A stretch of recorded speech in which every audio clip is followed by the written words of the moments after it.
So in honour of Game of Thrones ending, I thought I'd make a fun little video, and of course this channel is dedicated mostly to politics or entertainment that is related to politics, like real world politics.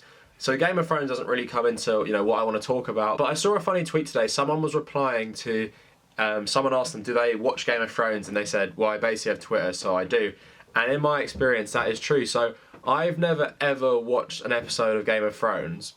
But what this video is going to do is have me explain the plot of the whole TV show based on what I've read off Twitter, because I've been on Twitter, for years. I've had it since 2011, and Game of Thrones has been on for about that long as well. I forget when it started exactly, but I have, read all the spoilers throughout my time in it, and I follow a lot of people who are into like nerd culture stuff, and I follow a lot of the entertainment outlets who are always tweeting spoilers. So this video is just going to be me attempting to explain the plot of this show based on what I've read, and I don't really care for this show. I don't ever really want to watch it, to be honest, so it's not really a big deal for me. But if you are sensitive to spoilers, and if you do one day want to watch this show, please don't watch any further, and also stay off Twitter. Like, I guess it's over now, but that is where I got all these spoilers from. So yeah, here I go. I'm going to try and explain the whole plot of Game of Thrones. So there's a land called Westeros, I think, and it's where all these people are fighting for control, and the series starts with all the different houses, I think, arguing because maybe the king has died. I'm not too sure about that. I know Sean Bean is head of the Starks, and I don't know who really is in the Starks. I know there's Ned Stark, is it Arya Stark and Sansa Stark, and that's played by Maisie Williams and Sophie Turner. And is Jon Snow related to them in some way? Is he on? Because he seems to be on their team, but I don't know. So that's one family. And then you have another family called the Lannisters, and that's where that dwarf character is, Tyrion, played by Peter Dinklage. And you have Charles Dance playing the dad, I don't know what his name is. And is Joffrey related to them? I don't really know. Joffrey's that Mad King guy that, there's all the memes of, so I don't really understand what his relationship is to them. And then you have the Dragon Lady, who I just recently found out, everyone calls her Dany. I thought Dany was a separate character, so is it Daenerys is the Dragon Lady? And then Khal Drogo is played by Jason Momoa, is like leader of these warriors, I think. And then she has some sort of brother who's really bad, and that's like the start of the show. Season 1, I don't really know what happens. I think they all fight for stuff, and somehow Joffrey ends up winning, and then Joffrey executes Sean Bean's character, Ned Stark. This whole video is not going to be specific to seasons, because I don't really understand what's going on in terms of the specific seasons. But yeah, obviously that's a shocking ending. Everyone thought he was going to be the main character. And then, yeah, I don't know what happens afterwards. Jon Snow is the member of like a gang called the Night's Watch, and they like guard the border against the Wraith things, led by the Night King, but I think that comes in a lot later. So he's off doing all that stuff, while I think Arya goes to train to be an assassin with the Hound and that weird fighting lady, the one who plays Captain Phasma in Star Wars. So she's off training to become an assassin. So they all go their separate ways after their dad, I think. Is Ned Stark their dad? He dies, and they all go their separate ways. And I don't know what Sansa does. Is she meant to be getting married to Joffrey or something? Something like that. So that plot is all happening at the same time. And then Tyrion kills his dad, who's, a scumbag and everything. Oh yeah, I also forgot to mention, Tyrion has a brother and sister called Jaime and Cersei, and Cersei's evil, and she drinks wine all the time, and Jaime is kind of good, and at some point he gets his hand cut off. But yeah, they're all on like one team, and then they all go to Joffrey's wedding, and someone poisons Joffrey, and they think it's Tyrion, so they lock him in jail. I don't know what Jaime Lannister and Cersei Lannister are doing this time. And then Jon Snow is like on the border trying to stop the ring wraith things, and he's killed by like some little kid with a bow and arrow for some reason. So everyone's shot that he's dead. So yeah, there's some magic stuff, and Jon Snow gets brought back to life because he's like the chosen one or something. And then I think the Dragon Lady is like building some army and doing nothing, but then she helps get Tyrion out of prison, and then he helps her. And then I think Cersei is the other baddie, who's just making her own army. And then there's something called the Red Wedding, where loads of characters get killed. But I don't know if I've even talked about any of the ones who died, but apparently that was really shocking as well.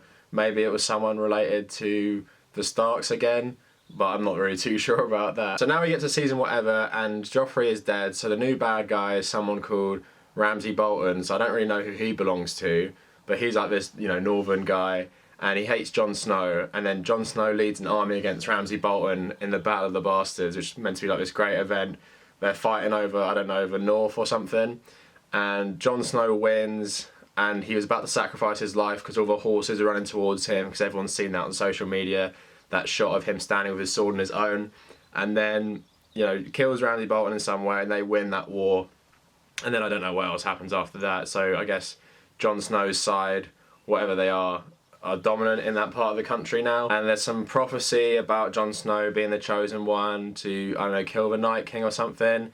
And yeah, the Night King's making his way to the wall, which I think is like something they built to keep out these wraiths. And he kills someone called Hodor, who helps people escape from the Night King. I don't really know what happened. I remember everyone tweeting about Hodor as well. And yeah, so the Night King has come in, and then I don't think we've skipped some seasons now, and all of humanity wants to unite because, you know, the winter is coming. The Night King's going to make the whole Westeros, you know, wintry. He's going to kill everything because they're like an army of zombies or something. And they all try and unite together, and I think that's what the latest season's about. They all try and unite together, but I think Cersei still wants to be queen, and she doesn't really care, so she doesn't join their gang when they're fighting the wraiths. And then Arya comes back to help with the battle, and you know, everyone joins forces. Tyrion and Daenerys come back with her dragons to kind of help, and then yeah, the battle takes place, and you know, apparently there's really stupid tactics like the Dothraki all running in on horses and getting destroyed by the wraiths led by the Night King. And then, you know, Tyrion is underground being really dumb because everyone's complaining about that. And where they're stationed, it's kind of like in Helm's Deep when they're all hiding underground as civilians. So it's like rocking and like some stones are falling down and the wraiths sort of go in there. And then you have like Jon Snow and all these other people fighting. And you think Jon Snow is going to be the one to kill the Night King.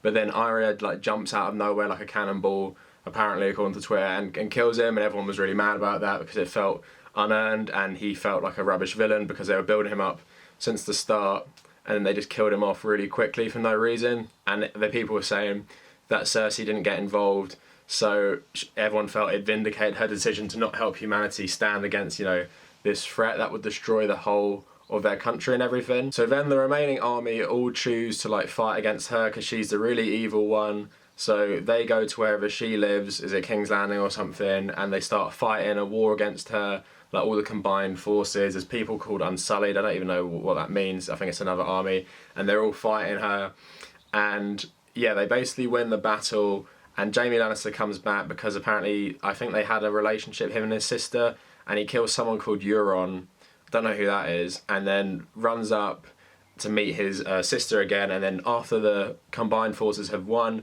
Daenerys is on her little dragon, and she hears the bells, and then she makes the dragon start killing all these civilians and everything, because apparently her dad was like insane and she's becoming insane like him. So then she goes off killing all these civilians, and then Jaime and Cersei Lannister like die together, and apparently it's a nice moment because they're always fighting each other. Again, I didn't really know this before, so I didn't put it at the start of the video. And then yeah, that's how the episode ends. Everyone's horrified that this person they've liked so much throughout the show has gone crazy, and everyone's criticising the writers because they feel like it's unearned, and it's a massive sort of twist that, you know, they didn't really see coming.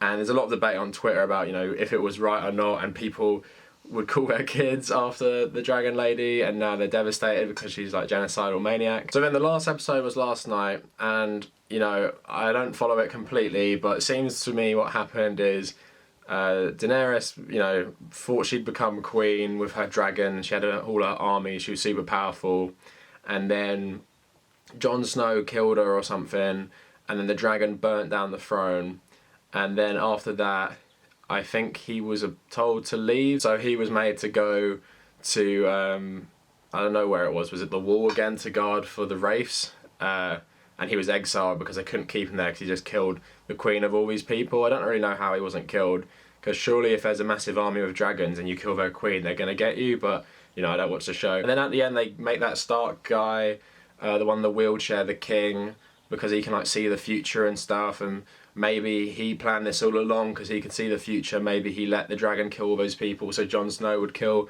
the queen and he could become king. Tyrion like becomes his advisor or something, and that Sansa person becomes queen of the North.